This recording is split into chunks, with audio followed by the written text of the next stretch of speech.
ओम गंगणपते नमः। इस वीडियो में हम गीता के 15वें अध्याय का महात्म्य सुनेंगे। श्री महादेव जी कहते हैं, पार्वती अब गीता के 15वें अध्याय का महात्म्य सुनो।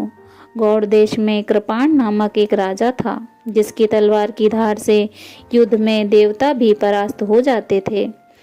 उसका बुद्धिमान सेनापति शस्त्र कलाओं में निपुण था। उसका नाम था सरभमेरुड। उसकी भुजाओं में प्रचंड बल था। एक समय उस पापी ने राजकुमारों सहित महाराजा का वध करके स्वयं ही राज्य करने का विचार किया। इस निश्चय के कुछ ही दिनों बाद वह हेजे का शिकार होकर मर गया। थोड़े समय में वह पापात्मा अपने पूर्व कर्म के कारण सिंधु देश में एक तेजस्वी घोड़ा हुआ। उसका पेट सटा हुआ था। घोड़े के लक्षणों का ठीक ठाक ज्ञान रखने वाले किसी वैश्य पुत्र ने बहुत सा मूल्य देकर उस अश्व को खरीद लिया और यत्न के साथ उसे राजधानी तक ले आया। वैश्य कुमार वह अश्व राजा को देने लाया था। यद्यपि राजा उस वैश्य कुमार से परिचित था, तथापि द्वारपाल ने जाकर उसके आगमन की सूचना दी। राजा ने पूछा, किस लिए आए हो? तब उसने स्पष्ट शब्दों में उत्तर दिया, सिंधु देश में एक उत्तम लक्षणों से संपन्न अश्व था, जिसे तीनों लोकों का एक रत्न समझकर मैंने बहुत सा मूल्य देकर खरीद लिया है।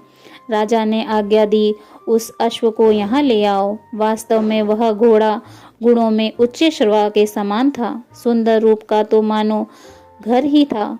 शुभ लक्षणों का समुद्र जान पड़ता था। वैश्य घोड़ा ले आया और राजा ने उसे देखा। अश्व का लक्षण जानने वाले राजा के मंत्रियों ने भी उसकी बड़ी प्रशंसा की। यह सुनकर राजा अपार आनंद में निमग्न हो गया और उसने वैश्य को मुंह मांगा स्वर्ण देकर तुरंत ही उस अश्व को खरीद लिया। कुछ ही दिनों के बाद एक समय राजा शिकार खेलने के लिए उत्सुक हो उसी घोड़े पर चढ़कर वन में गया। महामृगों के बीच उन्होंने अपना घोड़ा बढ़ाया। पीछे पीछे सब ओर से दौड़कर आते हुए समस्त सैनिकों का साथ छूट गया। वे हिरणों द्वारा आकृष्ट होकर बहुत दूर निकल गया। थोड़ी देर बाद वह प्यास से व्याकुल हो उठा। तब वे घोड़े से उतरकर जल की खोज करने लगा। घोड़े को तो उन्होंने वृक्ष के तने के साथ बांध दिया और स्वयं एक चट्टान पर चढ़ने लगा। कुछ दूर जाने पर उसने देखा कि एक पत्ते का टुकड़ा हवा में उड़कर शिलाखंड पर गिरा है। उसमें गीता के 15वें अध्याय का आधा श्लोक लिखा हुआ था। राजा उसे पढ़ने लगा। उस राजा के मुख से गीता का अक्षर सुनकर घोड़ा तुरंत गिर पड़ा और अश्व का शरीर छोड़कर तुरंत ही दिव्य विमान पर बैठकर वह स्वर्गलोक को चला गया। तत्पश्चात राजा ने पहाड़ पर चढ़कर एक उत्तम आश्रम देखा, जहाँ नाग, केसर, केले, आम और नारियल के वृक्ष लहरा रहे थे।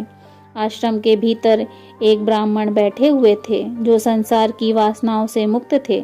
राजा ने उन्हें प्रणाम करके बड़े भक्ति के साथ पूछा, हे ब्राह्मण, मेरा अश्व अभी अभी स्वर्ग को चला गया है, इसका क्या कारण है? राजा की बात सुनकर त्रिकालदर्शी मंत्रवेत्ता और महापुरुषों में श्रेष्ठ विष्णु शर्मा नामक ब्राह्मण ने कहा, हे राजन, पूर्व काल में तुम्हारे यहाँ जो शरभमेरुड नाम का सेनापति था, वह तुम्हें पुत्रों सहित मारकर स्वयं राज्य हड़प लेने के लिए तैयार था।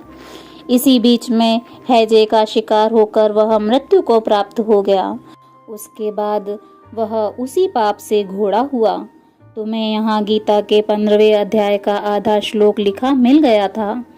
उसी को तुम्हारे मुख से सुनकर वह अश्व स्वर्ग को प्राप्त हुआ। तदंतर राजा के सैनिक राजा को ढूंढते हुए वहां आ पहुंचे।